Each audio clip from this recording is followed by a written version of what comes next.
देख के रत्न सुशोभित जेवरात अस्कंदर ऋषि पूछे ले हो।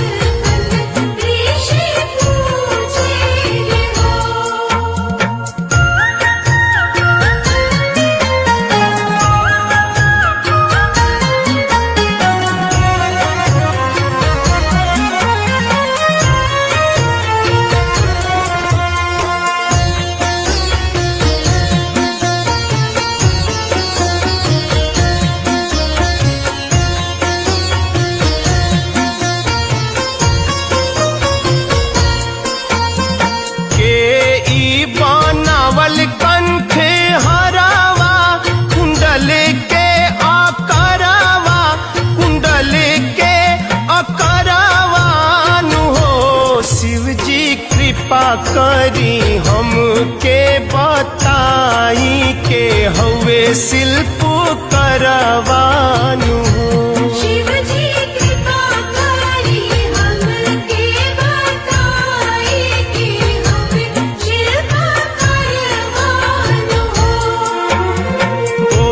विश्वकर्मा के जयकार लगावा, जयकार लगावा, जयकार नु हो। विश्वकर्मे से जन्मे त्रिदेव जगत के आधार नु हो।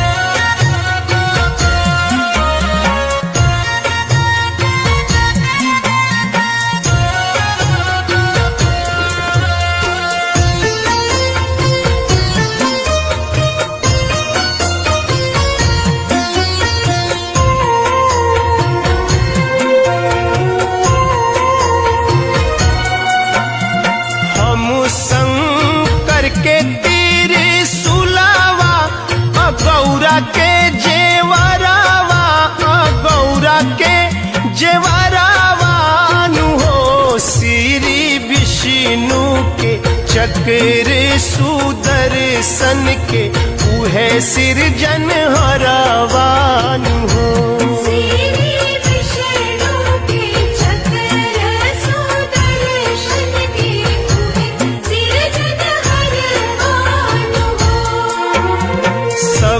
देवी देवतन के घरावा वो स्वर्ग नगरावा, हो स्वर्ग नगरावा नु हो। बाबा विश्वकर्मा हुए रचना करवा की बोल जय करवा।